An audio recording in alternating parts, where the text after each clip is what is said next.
I'm Robert Desjardins from Temple University, Japan. So I thank you all for coming. We have 2 more events, as you know, on July 14th. We have a luncheon talk on the implications of World War I for Japanese strategy today, and an optimistic evening talk with which we will end our season, which is war between the great powers still possible today? And I think the answer is yes. And after this, we'll wish you a very happy summer, and we'll see you in the fall. So we're extremely thankful. Unless there's a war. Unless there's a war. Unless there's a war, there will be special events at Temple University, Japan to keep things up to date. And then check our Twitter feed for what's happening for battles and everything. So thank you. Just a few things. If you're not on our list, you can get an invitation directly from us. You can give me or our students, so we have a box over there. You can give us your business cards. Also, as you know, these events are free, unlike almost anything else in Tokyo. But you can contribute to them by donating to our forced contribution box out there. And also, if you have a phone, put it on silent to vibrate. I'm extremely happy to have Valerie Niquet here. I've known her for a long time. She's one of the leading analysts of Asia in Paris, in Europe. She's at the Fondation pour la Recherche Stratégique. You came to hear her, not me. So I won't do like a 20-minute introduction to be followed by someone to introduce the speaker. So Valerie, without further ado, welcome. Okay. Thank you very much. First, I will ask you to be indulgent. I will have to read my paper in English. I am not a very good orator in French, but in English it's still worse. So be patient with me. I think we need...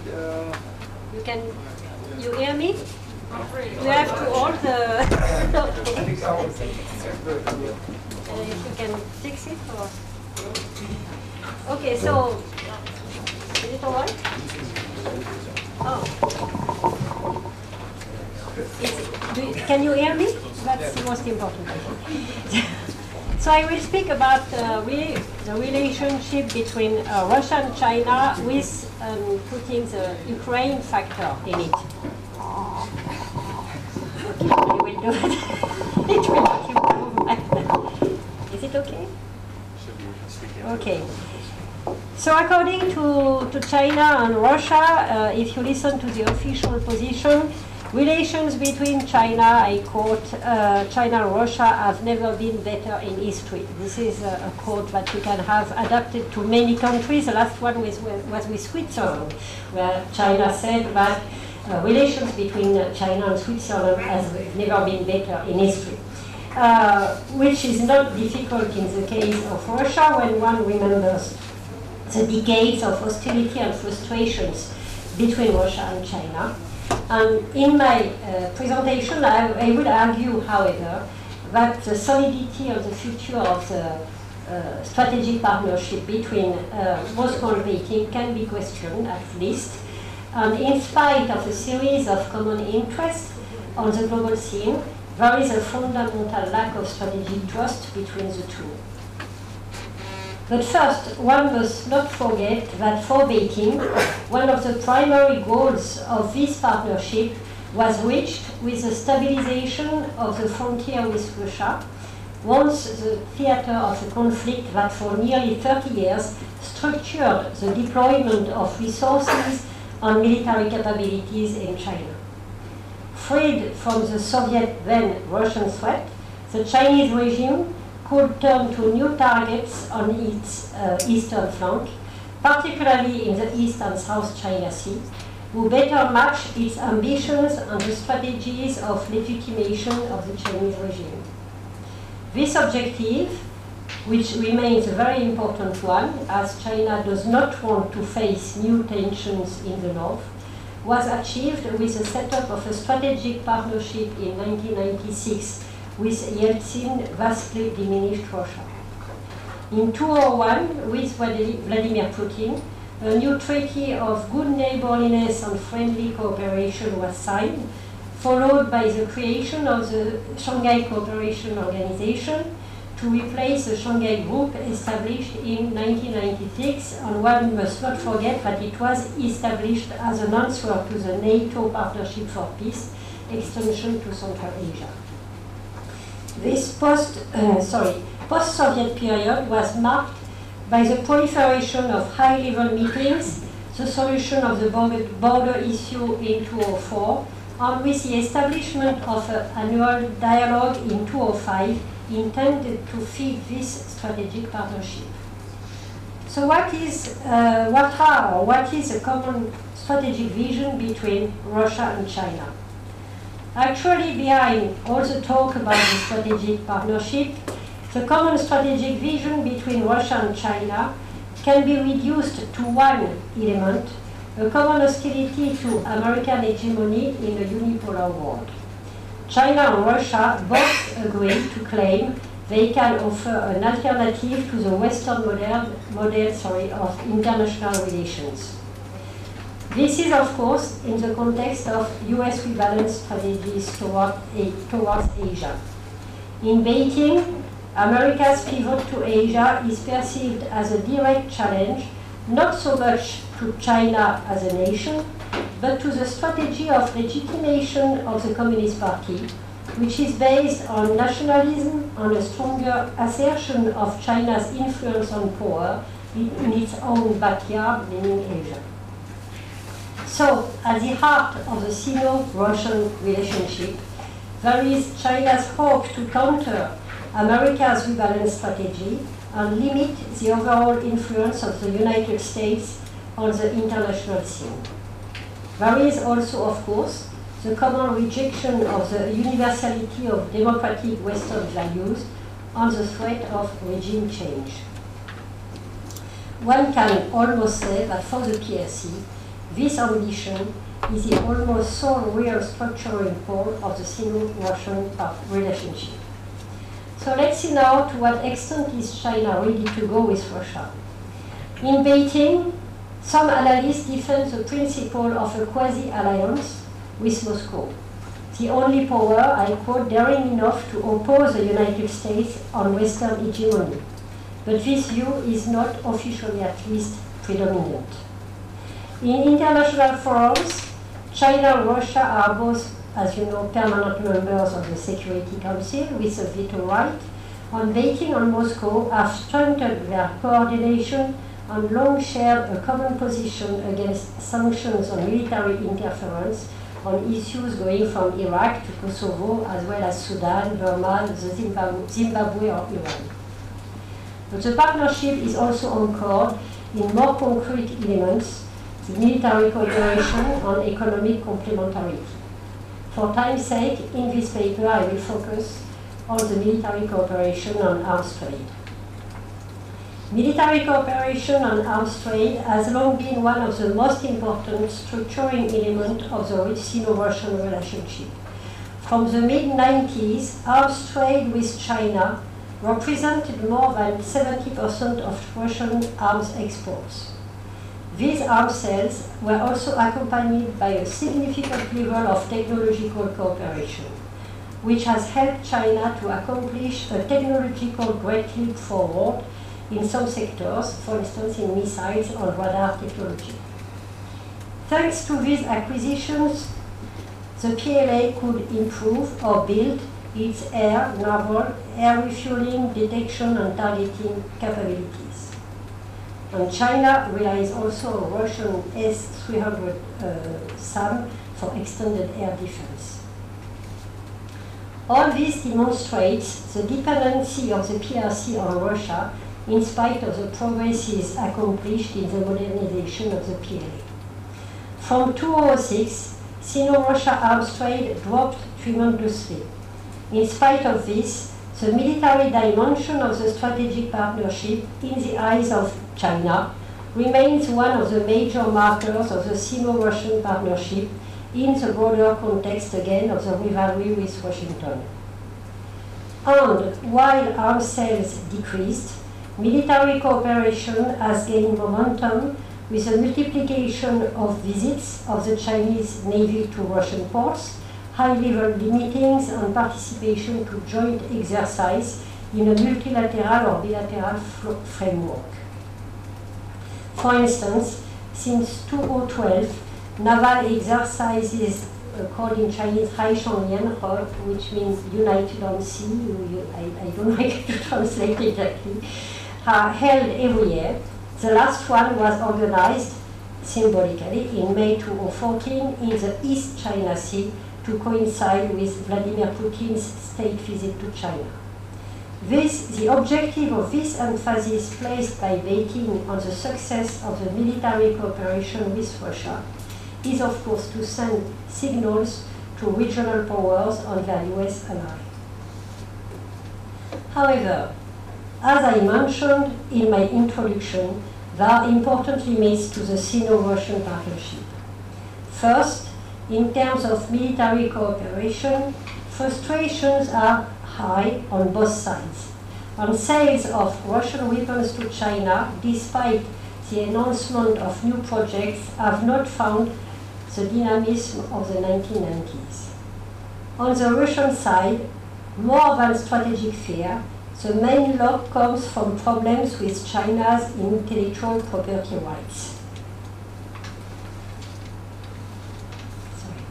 An agreement for the protection of intellectual property was signed in 2008, but it is considered insufficient by the Russians, and a new agreement is under very slow negotiations since 2012.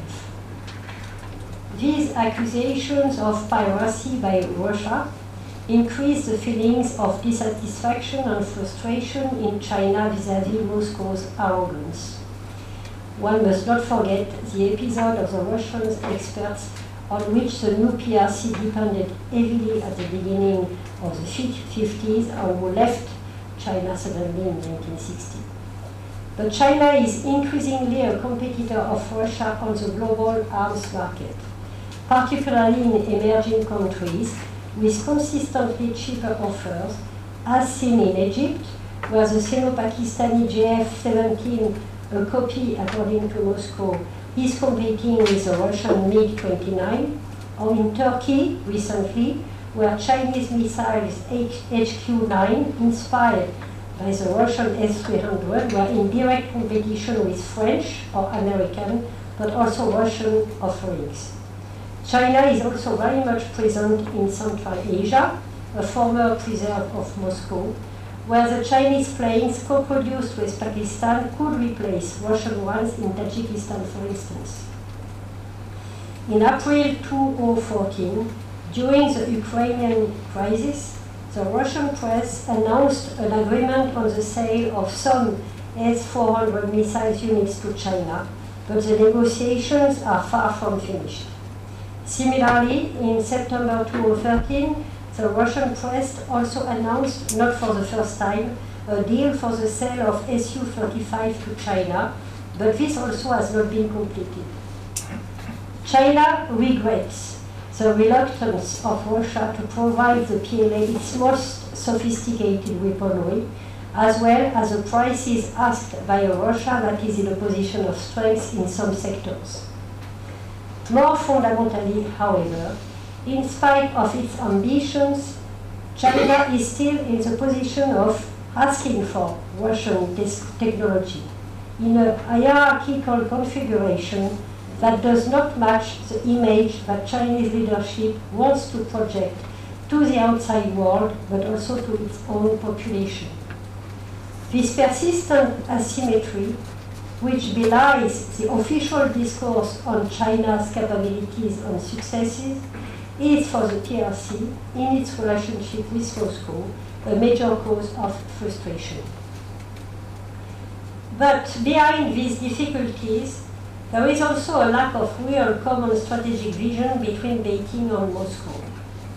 At the last Shangri-La dialogue in Singapore, Anatoly Antonov, the Vice Defense Minister from Russia, supported China on interference on the democratization of the international system, but at the same time he insisted on the Asiatic dimension of Russia, as if to demonstrate to his Chinese friends that Russia would never accept to be excluded from a region of vital importance to Moscow, including because of the vast and tempting emptiness of eastern Siberia. Moreover, like Prime Minister Abe, Antwerp also stressed the necessity to strictly, which is funny in a way, strictly respect international law and criticized a hierarchical vision of Asia, contrary to the former Chinese Foreign Minister who used the term small nations in Hanoi at the ARF summit in 2009. Indeed, the vision of the fundamental strategic interests in Beijing and Moscow do not converge so much if one moves away from general principles such as the democratization of international relations and the rejection of Western interference, and more specifically American interference, in the internal affairs of authoritarian regimes. In Asia, while China's ambitions in the East and South China Sea have profound destabilizing effects for Japan, Vietnam, or the Philippines, and led to tensions with almost all of its neighbors, Russia, on the contrary, has close relations, including in the sensitive area of military cooperation, with almost all of Beijing's neighbors, in spite of tensions with China. In Southeast Asia, Moscow moved closer to ASEAN, becoming a member of the East Asia Summit with the United States in 2010. Beijing criticized the contribution of Russia to Vietnam's effort to upgrade its naval capabilities with the purchase of 6 kilo submarines in 2009. The PRC also asked, without success, that Russia renounces a 2012 agreement for oil exploration with Hanoi. Similarly, Russia remains a key partner of India and its second supplier of arms after the US now, amid unresolved tensions between Beijing and New Delhi. And finally, Vladimir Putin has repeatedly expressed his desire for a rapprochement with Shinzo Abe's Japan, in contradiction with the position of his Chinese strategic partner. Vladimir Putin met the Chinese president in Sochi, but he also greeted at the same place the Japanese prime minister, to whom he expressed his interest in accelerating the peace treaty negotiation process, and if Japan agreed to impose some sanctions against Russia under the strong demand from Washington and the EU, Tokyo remains interested in reconciliation in order to precisely balance the PRC in an increasingly volatile strategic region. Russia apparently refuses to go too far in its support of the PRC in the conflict between Beijing and Tokyo. On one side, Vladimir Putin has agreed to hold a commemoration ceremony with China to celebrate the end of the Second World War. On the other side, despite a long-standing territorial dispute with Tokyo on the issue of the Kuril Islands, Moscow refuses to take side on the question of the Senkaku Diaoyutai. These reservations have led to mixed reactions on the part of Chinese analysts who denounce regularly the game, I quote, played by Russia in Asia. Russia, I quote again, who seeks to use Japan against China. But we can find these same contradictions between Russia and China at the global level, especially when we take into account the new Ukraine factor. In 2008, the annexation by Russia of Abkhazia and South Ossetia, a direct challenge to the principle of non-interference, had been a shock for Beijing, which has never recognized the two republics despite pressures from Moscow. Ukraine is a second challenge of the same category for China. And Russia has been accused by some analysts in China, I quote, to cause crisis just like the United States. And if China did not vote sanctions against Russia at the UNSC, it abstained, which equals for the PRC to a condemnation. Indeed, Russia's offensive in Crimea raises doubts in China, where the possibility of the return of a stronger and more aggressive Russian power is worrisome. Beyond Ukraine and Crimea, Some people in China think of the possible role of Russia in Central Asia and Kazakhstan, where a significant Russian-speaking minority still lives, which is also a cause of worry in China, closer to its border, in a region where China's interests, particularly in the energy sector, are very important. At another level, China and Ukraine built strong economic and strategic ties. China is now the largest trading partner of Ukraine. It recently took possession of about 5% of Ukraine farmland. And 3 years ago, Beijing and Kiev signed also a strategic partnership with a stress on the issues of sovereignty and territorial integrity. There is also a strong military component to this cooperation with Ukraine, who helped China to go around Russia's restrictions on arms exports due to piracy issues. But Beijing's position is also very ambiguous, following its own contradictory interests. China can benefit from the international condemnation of the referendum in Crimea, if the question were to arise in Taiwan, for instance, on the issue of reunification. Indeed, Beijing has always rejected the very principle of a democratic consultation on the issues of sovereignty, as demonstrated in recent weeks in its strong condemnation of the non-official referendum organized in Hong Kong. At the same time, some analysts in China are fascinated by the example of a strong Russia who did not hesitate to seize territories it claimed, as China could do in the China Sea. Therefore, the Ukrainian question sparked in China a double reaction of fascination and concern to the much more assertive strategy implemented by Vladimir Putin in its periphery. So as a conclusion, I would say that there is a very limited strategic trust between Russia and China. Of course, Russia and China do not perceive themselves as immediate threats. However, strategic trust between the two remains very limited and fragile. On the Russian side, there is a strong desire to keep the game open with other partners, despite the strategic partnership with Beijing, even if this strategy is today undermined because of the isolation that followed the Ukraine crisis. For Beijing, this lack of a strong strategic choice in its favor on the part of Moscow limits the confidence that can be given to Russia. And indeed, Chinese analysts regularly denounce Russia's double game. This lack of trust is also a result of the ambiguity of the relations between Russia and China and the United States, despite rising tensions between Beijing and Washington on one side, Moscow and Washington on the other. If the PRC officially always rejected the concept of G2, which endorses the emergence of China as a second power in the world behind the United States, this concept in reality exerts a real appeal in China as a confirmation of China's prestige and emergence, a prestige that can be opposed to Russia's reduced position on the world stage. At the same time, China remains wary of Russian betrayals and wonders about the scope of a strategic partnership that could be for Moscow only a tactic at the service of Russian power. Thus, for Beijing, the relationship with Russia remains difficult.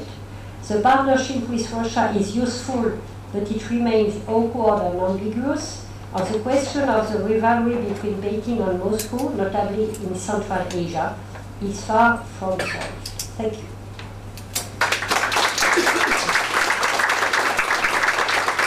Thank you very much, Valerie. So I promise you the best Q&A session in town. So speak up, ask highly intelligent questions. So who wants to ask the first question? Now I'll pick up on some more. So, another one. Yes, Professor Brown, and then Commander Sal. James Brown, TUJ. What's Beijing's attitude to the Eurasian Union? Sorry, I didn't. attitude to Beijing, I think Beijing's attitude to the Eurasian Union. Oh, okay. Well, maybe we can look at you or We do the one, I think, yeah, I think Okay. let's do it one. I think I didn't go into that too much, but Beijing is not eager to see an increased implication of I don't remember what's the name of the association of Russian states plus, I mean, Central Asian states plus Bielorussia, and there is another association. The apart collective from, security. yes, exactly. That Moscow would like to see more involved, for instance, in military, including in military exercise, joint exercise in Central Asia, and so on. This is one point of divergence between Beijing and Russia too. I mean, well, obviously China doesn't want to see an increased role of weight of Russia on this part of in Central Asia or Eurasia, including European, I mean, part of Eurasia into that organization. So yes, China is very suspicious about this. It is not really supporting that. Brent?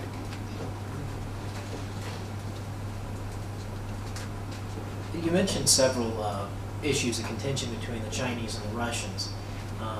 And if both are actually looking at each other less as a strategic partner or having real deep strategic interests, and they're more of a tactical tool for each other, could you kind of prioritize what do you think are the fundamental, of all the issues between the two, what's the one that fundamentally is going to be long-standing and drive a wedge between them cooperating more deeply? Between Russia and China? As I said in the most important incentive for the partnership today is the necessity for both to show that the partnership is working in a situation where we want to balance the West, or more specifically the role of the United States. I think this is the main driver. I think this is the main driver for the partnership, as we saw during the visit of Vladimir Putin, state visit of Vladimir Putin in China a few weeks ago, were obviously faced and confronted by a risk of isolation, of criticism from the West. Putin needed to show that the partnership was working. There was this gas deal that I didn't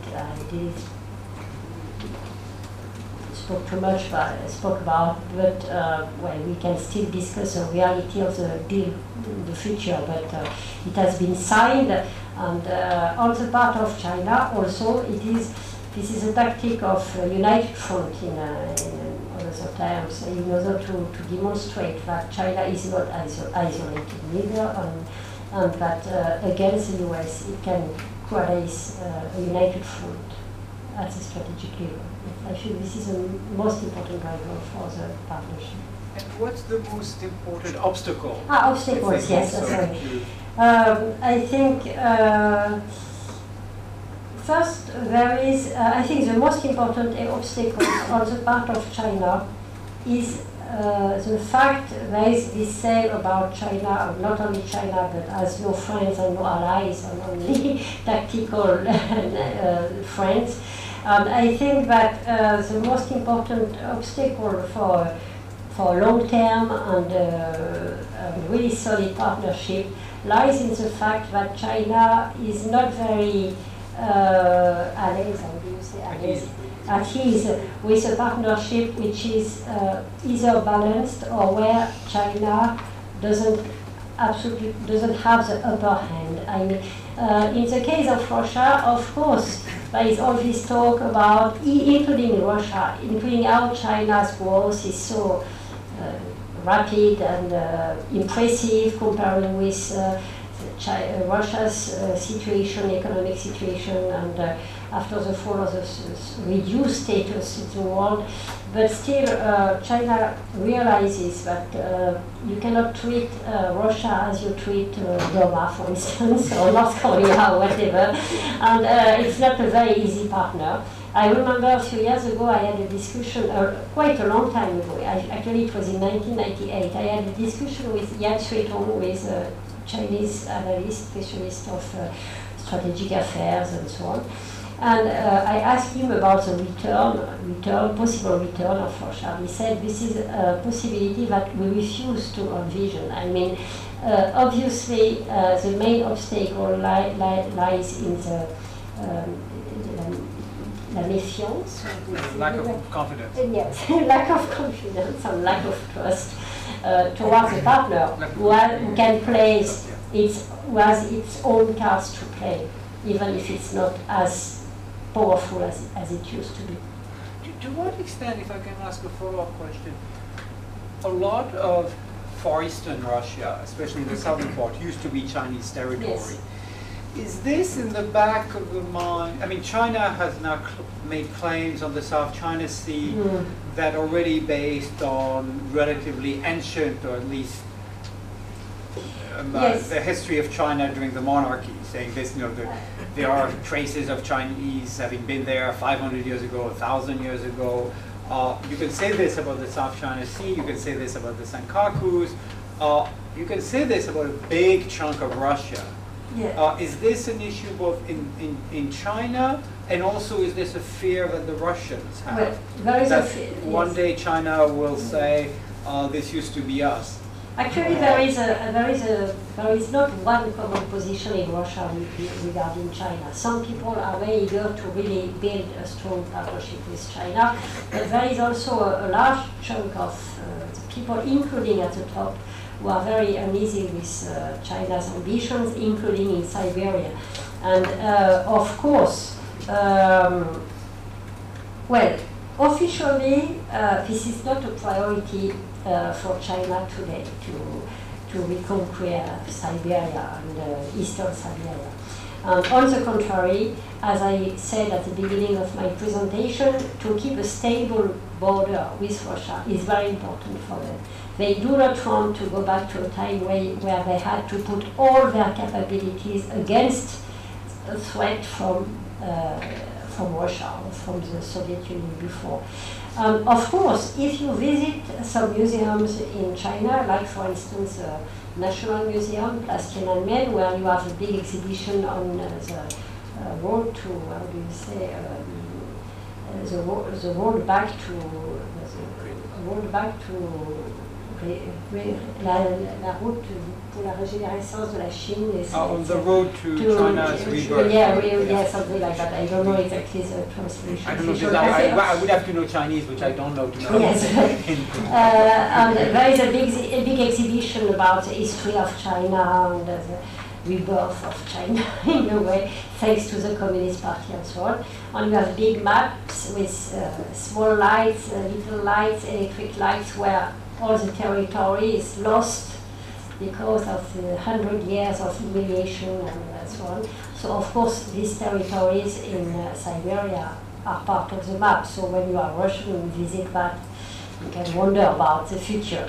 But but it's not a priority for the time being. What is true is that there is a new, China puts a new stress on what I said, connectivity. It goes with Southeast Asia, South Asia, but also Northeast Asia. And there is a lot of trade going on between Heilongjiang and the eastern part of the Far East, the Russian Far East. And China puts a lot of emphasis on this trade and increased economic integration between the Russian Far East and Heilongjiang. And also there are a lot of trans-border crossing of people walking from China, going to the Russian Far East to work or trade, It's very difficult to know how many. Some people in Russia will tell you there are huge numbers, a kind of Chinese invasion. Most of the analysts say that the numbers are not so huge, but still the feeling is there.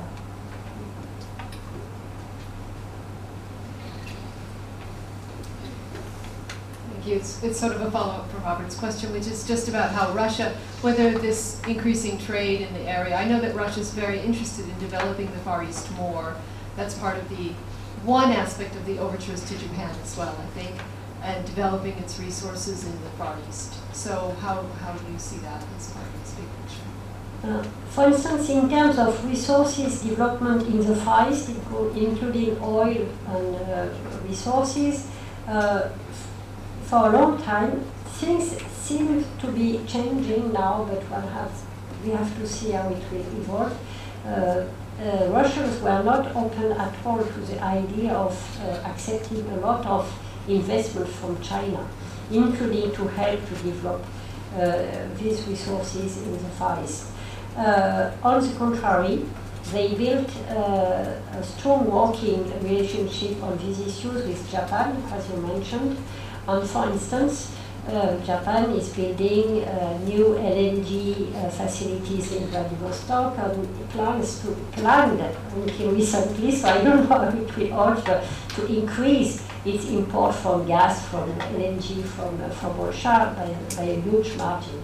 So this was also a subject of frustration from China. I didn't deal with the economic part of the relationship, but China, you remember all the talks about the prolonged negotiations about that oil pipe from Russia, either to the Pacific Ocean or first to Dating as a symbol of who Russia would choose first, and then they chose China. They opened the pipe, they started to flow, to send the oil, and then, which is why we must be very prudent about the new gas deal. 3 months later, they cut the oil supply and renegotiated the price. So this is also something that the Chinese are not used to. I mean, harsh negotiators without any sentimentality or whatever. So they always reproach when you read what is published in China. The fact that the Russian cannot be trusted and constantly want to renegotiate the prices and so on. So the Chinese are not used to be treated like that. And this is also part of the frustration of their relations with China. So indeed, for Russia, the talks about developing the Far East is not new. I mean, during the Soviet Union times, there were always all these talks of how you can develop or integrate the Far East more into the Soviet Union then and Russia today. They did not do a very good job at it, and obviously they need more investments. Japan could be a solution. South Korea also, if relations can continue to grow between Japan and Russia, or South Korea and Russia. Yes, Ambassador Numata, and then here. I think there was one more question in the back, and then you, Ambassador Numata. You're the second, one after the Siegfried freelancer from Germany. Is not China dependent on Russia because for the weapon military technology? Because in Chinese competition with the United States, and they will not get any military technology from the United States. So the only partner can be Russia. So does not this not allow China to go in conflict with Russia, because the support from military technology from Russia will stop? Anyway, the priority of China today is not to go in a conflict with Russia. I mean, they definitely do not want to add that to their already rather big agenda. But you are right, and I touched upon that in my presentation. China, for a time, tried to demonstrate that it had its own capability to develop its military based on national progresses. And in some parts of the military technology, they were rather successful. It's very difficult to say because Chinese capabilities have never been war tested, so we can ask a lot of questions about the reality of these capabilities. But they are very dependent on Russia. They realize that they still need Russia a lot on, for instance, motorization for planes. Obviously, they did not solve that one. We mentioned also they want to buy new planes, Su-35, but also big transport planes, which means that the national transport planes built by China is not so good as the Chinese claim it could be. There are many sectors, you are right, where they are very dependent on Russia, which means that it would make a war with Russia rather difficult, but this is not, again, the objective of China today. China wants to have a stable relationship with Russia, wants to be able to build a kind of united front against the United States and the West, and then to free itself from any threat from the north in order to be able to be more active on the seas in the East and the South China Sea.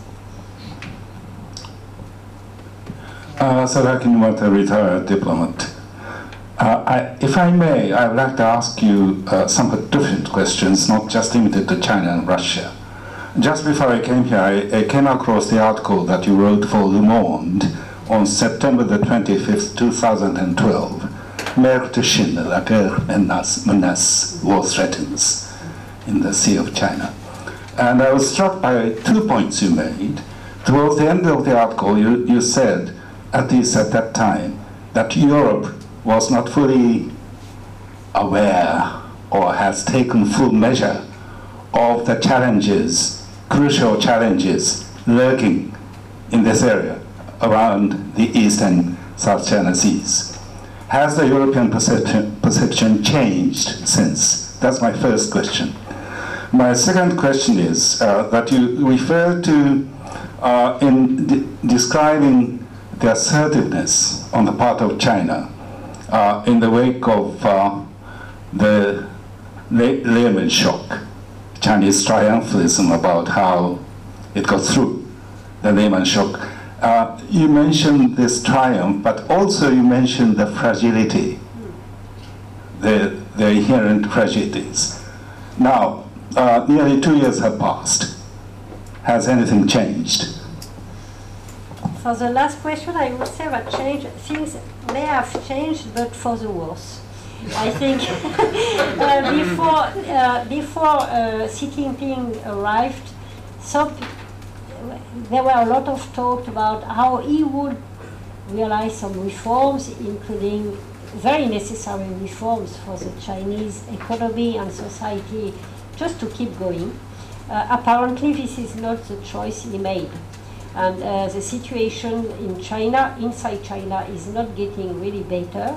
And the choice is made by the leadership in order to increase or to assure the control on the society or civil society is preoccupying, especially as it is linked to an increased stress on nationalism ideas, and all this talk about, Xi Jinping apparently is very close to some circles in the military which are known for their rather extreme nationalism. And also all his talk about the necessity for the PLA to be war ready, that's the term he used, and the stress on the fact that China, the stress on core interest, that China cannot negotiate. This is, you hear that a lot in China today, from analysts to the leader, up to the people, top officials, who all the same, they all use the same characterization of the situation around China, which is that they cannot negotiate on these issues of core interest of China, which means that if you do not negotiate, the risk of going too far is there. So I think the situation has changed, but not for the better, for the worse. About EU, I think, yes, the perception has changed. Thanks for to worse or for better? No, it depends where is your. I think thanks, a little bit like in Asia, thanks to China itself. I mean, I think that more and more at the EU level, but at the individual state too, level too, the consciousness that the situation in East Asia is not improving because of China's assertiveness in the region. For instance, in the case of France, as you know, the Ministry of Defense went to the Shangri-La dialogue every year since he came to power, so since he was nominated, which is rather new.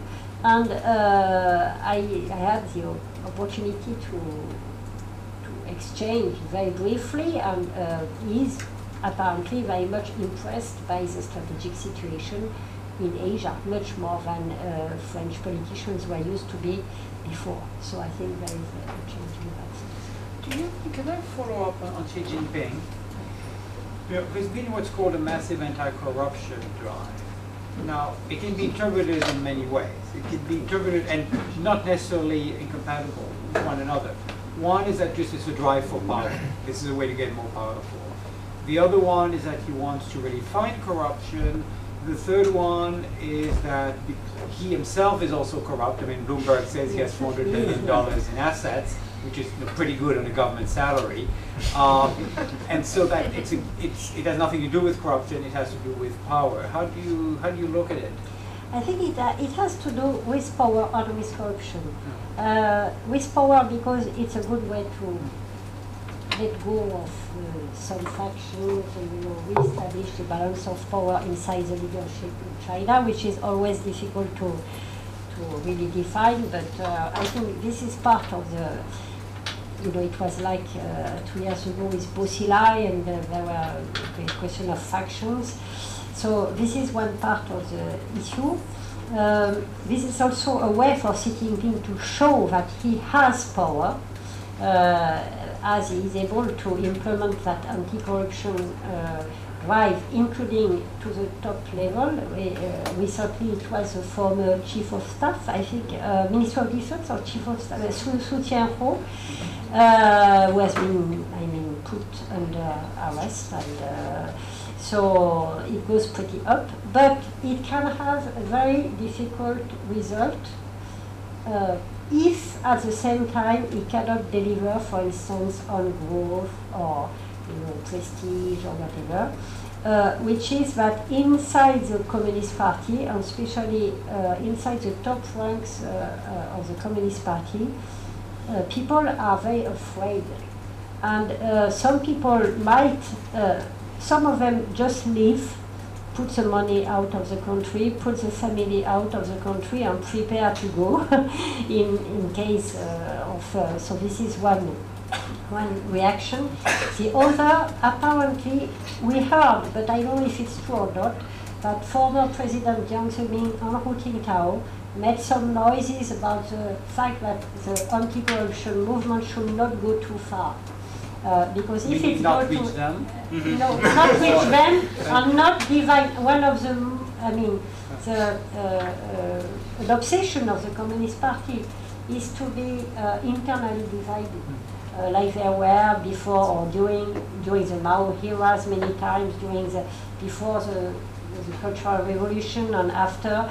So such an anti-corruption movement could lead to an internal division of the CCP, and it would be interesting to see what would be the reaction of some of the leadership, including inside the military, if it goes too far.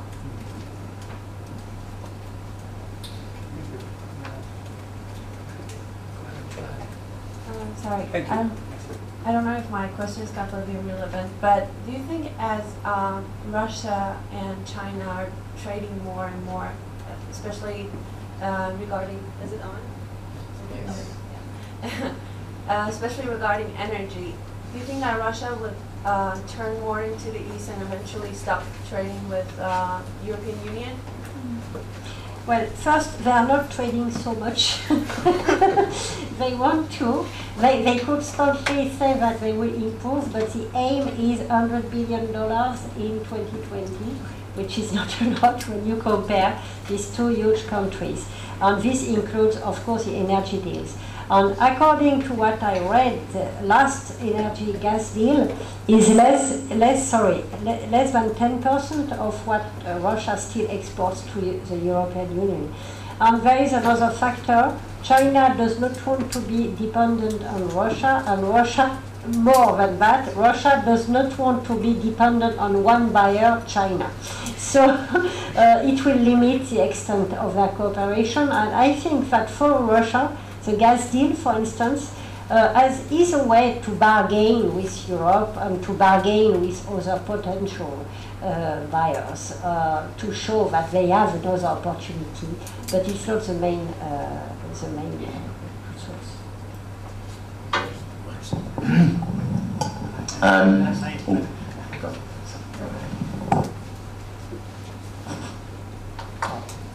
I'm Colonel Yoshitomi from Japan Ground Zero Defense Force.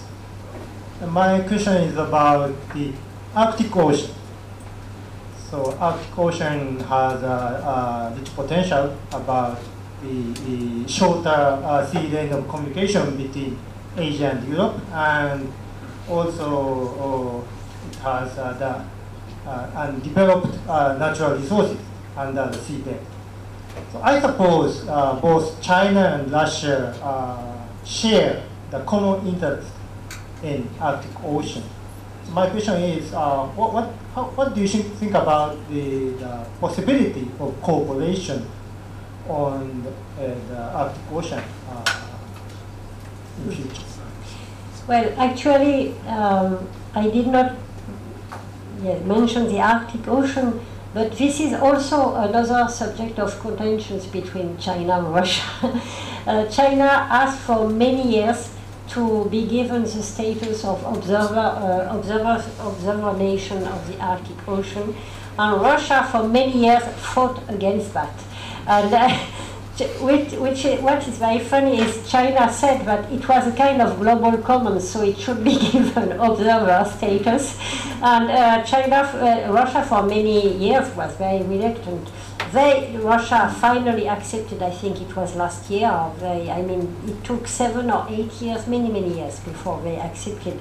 But then with strict control, first China had to recognize the right of border countries that border the Arctic Ocean. Then every Chinese ship going through, that maybe if there is a climate change, it will be more open, but for the time being, it's very short time. It must be escorted by at least two icebreakers from Russia, and a strict control. So Russia and China, for the time being, do not really share, in the eyes of Moscow, common interest in the Arctic Ocean. And this is also a question which was debated, and China was not very happy about it. Right, okay. Hi, Alessio Pavano from King's College London. A comment and two questions. The comment to the ambassador's question about how from Europe, East Asia, and the perception in Europe. I think we've got a feedback loop on your mic. What do you want me to do? I can speak without a microphone. I think so. Yeah, I think that's better because. Right. So I think in the UK as well, there is a major change. And not only East Asia is a lot more in the news, but there is a lot more search attention, conferences, events, and even at the official level, the UK and Japan have signed a number of security cooperation agreements, and they're all taking that forward.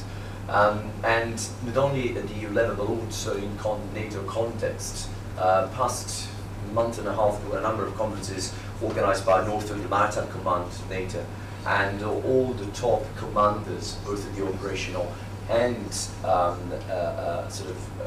command level, ahead of the summit in Wales this summer, they all emphasized the importance that for NATO has freedom of navigation. And Admiral Hudson, who is the commander of the Northfield HQ, specifically referred to the South and East China Seas and how what is happening does raise important questions. Now, the bottom line that I thought was behind your question is whether the Europeans will do something about it.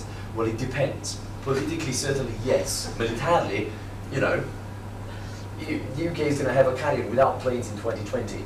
That says a lot. And we might not have nuclear submarines by that time anymore.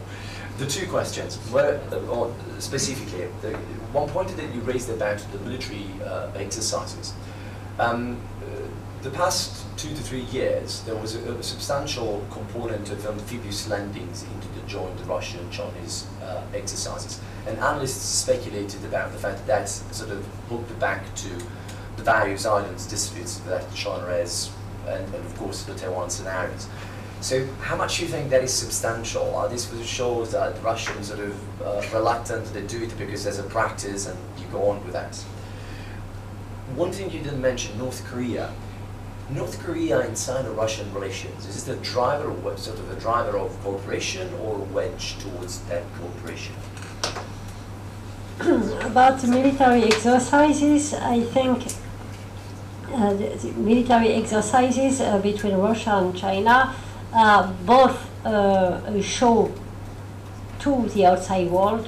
I mean, both amphibious landing, and China is constantly asking to, for instance, in multilateral exercises in the framework of the Shanghai Cooperation Organization, China apparently would like to go away from uniquely focusing on the fight against terrorism and to focus on other issues too, and Russia apparently is more reluctant.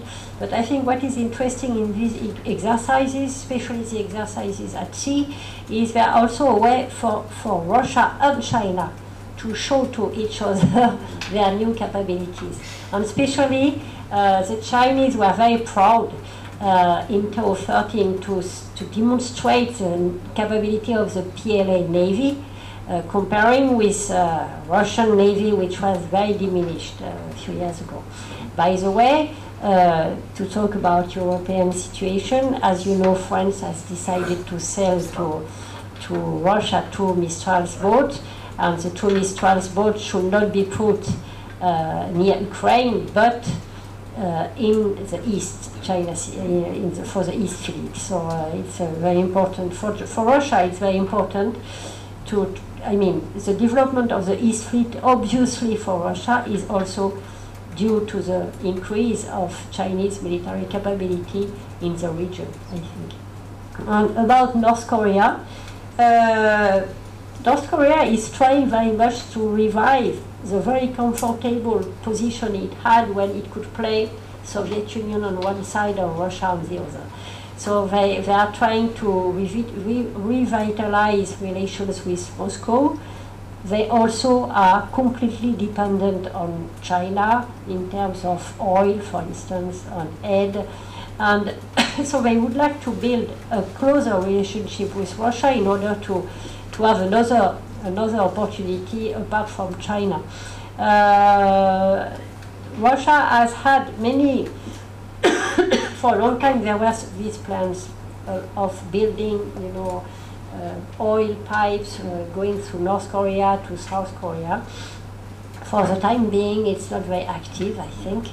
And also, apparently, Russia is not very active on the Korean issue these days. I mean, apart from sharing basic position on denuclearization of the Korean Peninsula and so on. During the six-party talks, they were in charge of the regional groupings or something, but it never evolved into something very active. So I think it's not a very important point. I think the question, to follow up on North Korea, the question of course is, North Korea is very dependent on China, but at the same time, if North Korea were to collapse, it creates a big problem for the PRC. So it's Yes, it's in a very strange way, the North also has leverage. You could Yes, of argue on course. Beijing, despite the fact it's an economic basket case, you know, with probably a GDP smaller than Minato-ku. No, because, I mean, seriously, but it has, I mean, so that's a strange situation. Yes, it's another question. I mean, North Korea and China is, we could start again on this issue, but... Alessio's question made me think of another country, Yes. North Korea, North Vietnam, and now Vietnam. You mentioned, of course, that Russia sells military equipment to Yes. Vietnam. Now, Vietnam, even more than India, has very bad relations Yes, with of China. course, yes. What is the extent of that military relationship? In other words, is it just we sell you weapons and that's it? Is there more support?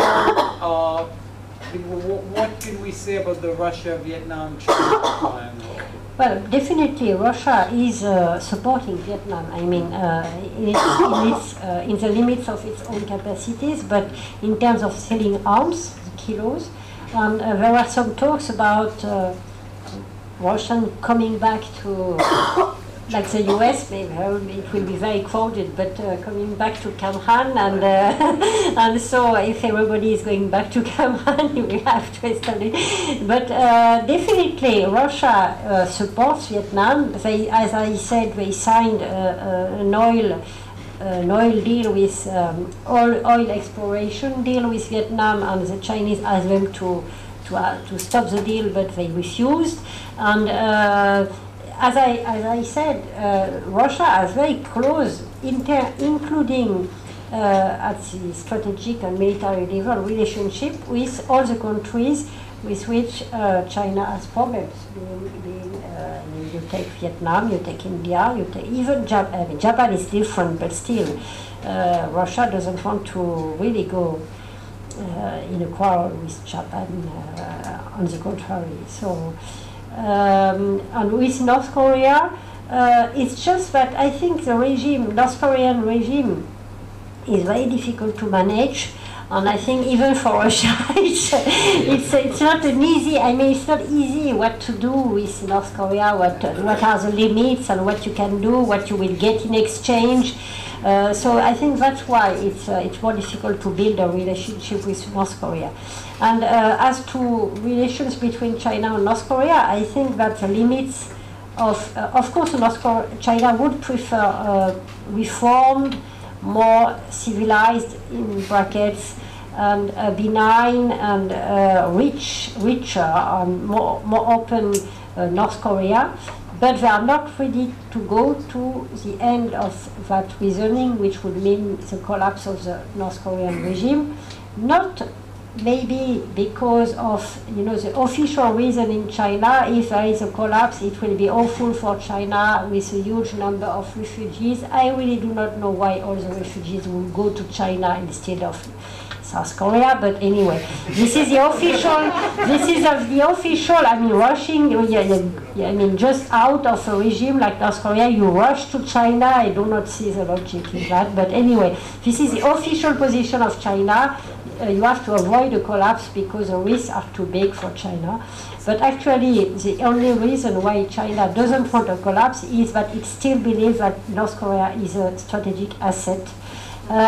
Especially now with US rebalance strategy, relations with Japan and so on, they think that they cannot afford and they do not want to see a hostile regime in Korea. Or non-neutral regime in North Korea. They analyze, I mean, when you read the Chinese military white paper, it's always on the balance of power, and they really, for instance, they lost Burma. It's analyzed in terms of losing Burma to the US. So if North Korea falls, it means, which is true in a way, as a good thing, but anyway, and they think that if they lose North Korea, it will be a gain for the US. So, I mean, this is the way they reason. So they will never go too far with North Korea, even if there are, of course, some insatisfactions with the North Korean regime. Thank you. Question in the back. Kurt Sieber, Austrian Business Council. I have a question about the present situation between China and Russia. They have a very long border together, and for the past 40 years there have been lots of frictions and border wars and so on. What is the present situation? Has that quieted down? Is it under control, or does still China have to fear to have Russia in the backyard, whereas they are concentrating on the East China Sea? Yeah, for the time being, I mean, the border situation has been completely solved after, once again, many years of discussions where it was solved but not completely, then solved but not completely. It was completely solved officially in 2004, I think, with the last skirmishes about 2 islands on the Amur or something like that. I think it's and the Primorsky Krai claimed for a time a portion of was against the solution of the border issue, but it was solved in 2004. So for the time being, yes, all is quiet on the northern front between China and Russia, but still, when I say that China considers one of the great achievements of the partnership is the stability of the border, it means that China is not so easy about what Russia could do, especially one must also take into consideration the fact that for the Russian military, for instance, China is a very important intensive. For instance, the fact that Russia is not easy with new negotiations about short range or ERBM nuclear capabilities is also linked to the fact that for them they need to deter any temptation by China to try to have more ambitions regarding Siberia, for instance. And I remember discussing with somebody in Russia in the military who said that no, they were not afraid of China because one move and they immediately use the nuclear capabilities they have against, I mean, it's, so for them it's very important as a deterrent against China. I'm an international affairs student here at TUJ. My question is, since China activities in East China Sea, meaning seeking for energy resources, so how would that play in the sense of balance of power between China and Russia, and having Ukraine, China one of the biggest trading partner? How would that play in the future? Well, I really, well, with Ukraine, I don't see really, but I just want to comment on your question, maybe not answer fully, but I don't think that the main driver of the East China Sea ambitions from China is energy resources. I think that the problems around energy resources or even territorial problems are only manifestation of another more profound issue, which is the fact that for internal political reasons, China's leadership today needs to build a kind of assertive policy in order to demonstrate its capability to give again to China its natural position in the world or in Asia as a natural leader of the region. So today it's East China Sea. Of course you can talk about energy resources and so on, but this is not the main driver in my view, and it's the same in the South China Sea. So it could go up and down according to what the Chinese leadership decides. I mean, is it the problem today, as I wrote in my paper, is that the Chinese leadership apparently in my view, is miscalculating or miscalculated the capability of the US and its ally to act against China's ambitions in the region. They thought it was the time to act, the opportunity to act, especially after the economic crisis. And this is why you have so many tensions right now. Do you think, I mean, it's obviously hard to know what takes place in anybody's mind. Do you think Xi Jinping and the others, is it a motivation that mostly comes out of communist ideology, power-oriented? Is it something that comes out of nationalism? Is it something that comes out just of great power ambitions, because it's always more fun to be the head of a big power than a small power?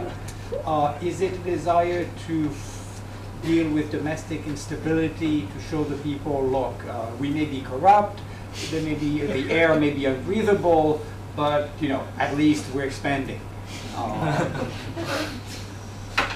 Well, I think that the need to answer to potential instability and unsatisfaction at home is one factor. And there is also, I think it's very difficult to answer that question, because when you look at it from the outside, or when you read what is published and so on, there is a real hubris about, I mean, we are strong thanks to the Communist Party of China, and so we can give China back its due place in the world, meaning the first one in Asia. So I think it's difficult to know. What must not forget too is that people of like Xi Jinping were educated at a very educated, if one can say they were educated, at a very difficult time in China, which was in the middle of the Cultural Revolution. They were, I mean, they must have seen awful things, actually. I think when you look at people like Bo Xilai and Xi Jinping and others, one, his mother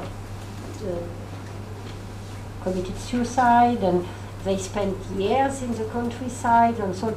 And it was a very hard time. I mean, just imagine boys they were 15, 16, 17 years old at that time, in such a violent environment, and coming from a high-level family. It must create very strange personalities, I think. Also, this is that has to be taken into account. I had a question. You touched briefly during your presentation on what sounded like illicit trade or illicit activities across the border between Russia and China. And much like in Harbin, which there's a fair amount of official as well as illicit trade going on, in your experience and your studies, could you characterize the expansion of those type of connections that are beyond the capitals, Moscow and Beijing's control, and what implications that could have in the longer term between Russia and China?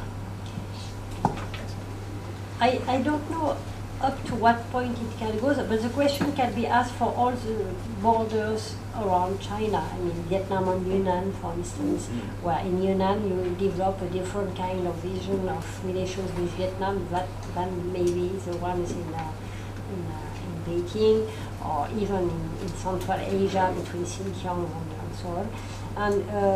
And so there are a lot of relationships at the local level, including in terms of corruption and money exchange and so on. So it can certainly develop a closer, I mean, a kind of informal common market between the two sides of the border. However, in Moscow, for instance, it can be interpreted as a increased danger of influence of China on the Far Eastern region. And in China, Beijing puts a lot of emphasis, as I said, on the interconnectivity between the Chinese provinces bordering Russia and the Russian Far East. So, I think it can go both ways. Of course, it increases relationship, closer relationship between Russia and China, but also it can lead to uneasiness, especially on the part of Russia, regarding relations with China.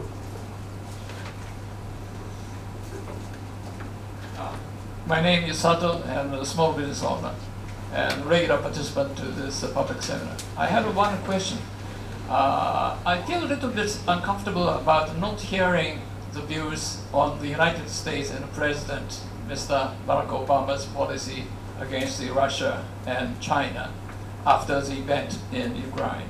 So my question is, how in your long-term involvement in the analytical measures into China and Russian countries, how do you think they, China, Russia, at the moment, thinking about the United States and Mr. Barack Obama with regard to the leadership? Well, I think that I tried to answer at least partly this question by saying that for China, at least, the partnership with Russia, one of its main drivers is the necessity to, some people use the term soft balance by increasing the strength of other blocs. Soft balance, the United States rebalancing strategy vis-à-vis Asia, in Asia, sorry. But maybe, Robert, you have more information. I'm trying to write something on this. Okay. I have a few questions, and we'll have more questions afterwards. Is how many, we know that a lot of Chinese, since Deng Xiaoping abandoned Maoism, went overseas in the West, especially the United States, to study everything from science to political science to history.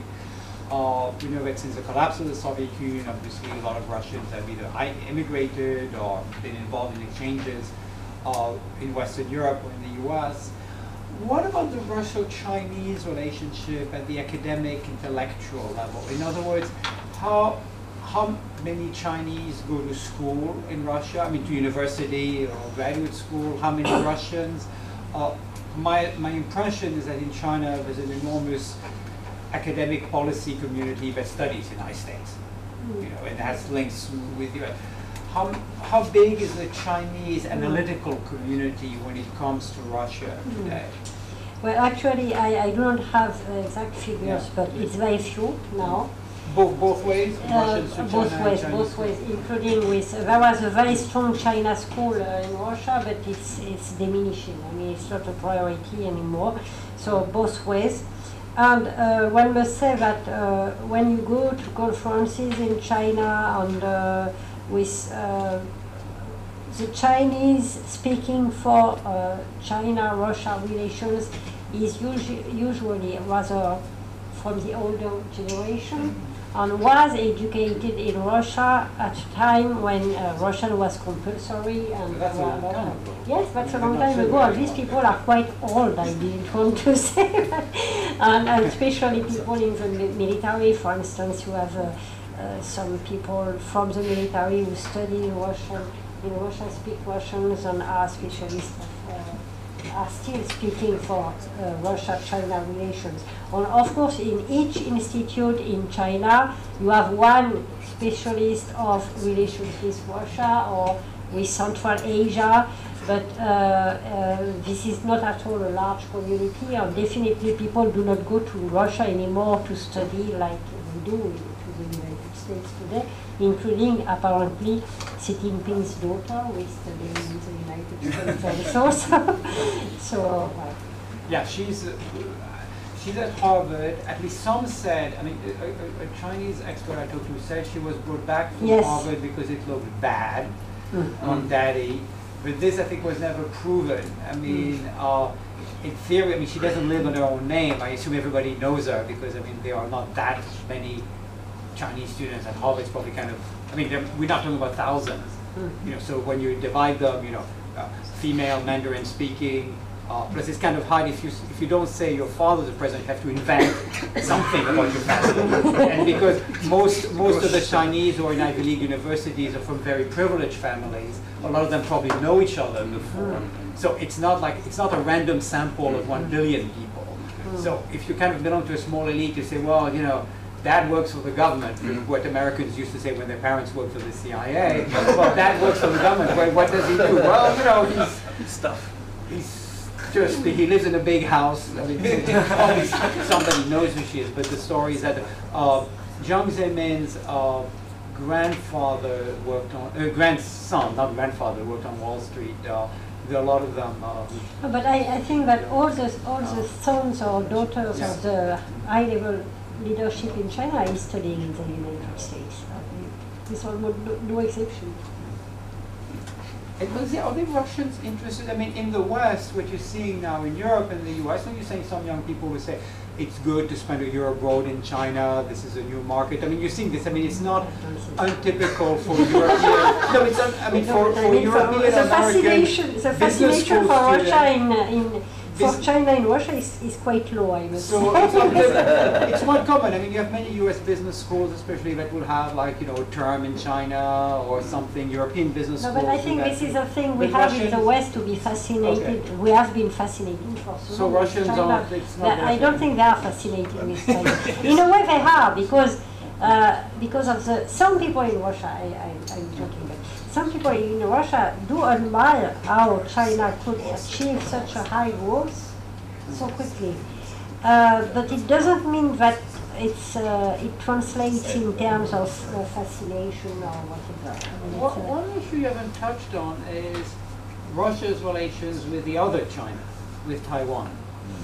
Well, they tried at a time to, in the 90s, I think there were some exchanges between Russia and Taiwan and so on, invitations and so on. But now they are much more prudent about it, which doesn't mean that there are no relations at all between China and Russia and Taiwan, but it is kept quite low. I do not know. I didn't follow. I didn't follow in terms of economic relations between Taiwan and Russia. So I cannot answer on this issue of economic relations, for instance. We had a question here and then here in the back. So we'll give you the mic here and then yeah, we're kind of running out of time, so not everybody will have. No, here, then maybe we'll bunch them. We'll bunch your question, this question, and the one in the back, and then Siegfried. So we'll do these 4 questions quickly, and then we'll have a quick answer. So be brief. Brevity is a soul of wit, said Shakespeare. D'accord. Merci Madame pour votre présentation. It seems that the status quo seems to continue because, but maybe some game changer may occur in the future. Of course, it's difficult to predict, but what is your idea about the game changers? Thank you.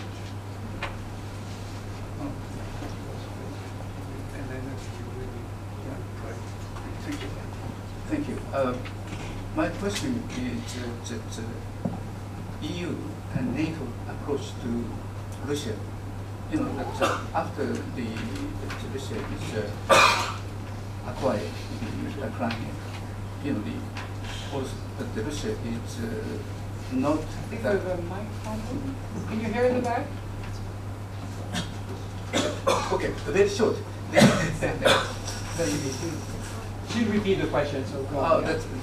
The NATO encroachment to the East Europe and Russia, and you know how the Russia is feeling such kind of the encroachment from the West, and this is very much worrying about why West push Russia to the east, and also the Russia's the strategy is have to get along with China temporarily.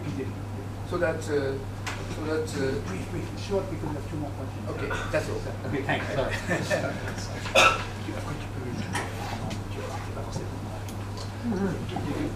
Yes. My name is Yang Moku, and assistant professor of political science at Norwich University in United States. I want to ask about kind of like historical disputes ongoing in East Asia. As we know, the Abe administration has been moving toward the rightist direction. Short question. Right. So China. Can you focus your question? Yeah, sure. We don't have time to do the same. Okay. Okay. So just my question is about the Russian basic stance on Japan's kind of rightist direction at this point. China is using that to make a chasm in U.S., Japan, and Korea, the security triangle. So the Russia support the Chinese stance or what? Siegfried, just 30 seconds. Do you have any numbers of how many Chinese people live in East Siberia? Do you have any number of how many Chinese people live in East Siberia, and what role they play in the economy of East Siberia? And are there any conflicts between these Chinese people and the Russian people there? I do not know the numbers of Chinese living in Siberia. This is a subject of debate in Russia. Some people say there are huge numbers and already almost an invasion of yellow peril, as they said during the 19th century. But it's very difficult to answer that question. But there are, of course, Chinese doing trade and working on farmlands and so on in Siberia. About Russian support of a Chinese stance, trying to drive a coin between between China, Korea, and between Korea, US, and Japan. No, I don't think that Russia is on the same line at all.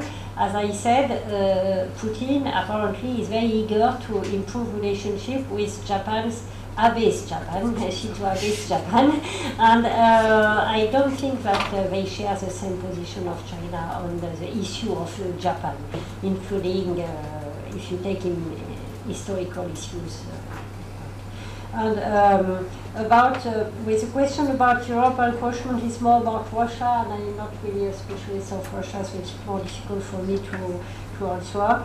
And the game changer could be, for instance, if the G2 worked, if the United States changed its policy and decided for rapprochement with China, China will be very happy with that and very happy to let down Russia if that happens. So this could be a game changer in the relationship between Russia and China. Well, thank you very much. First we'd like to thank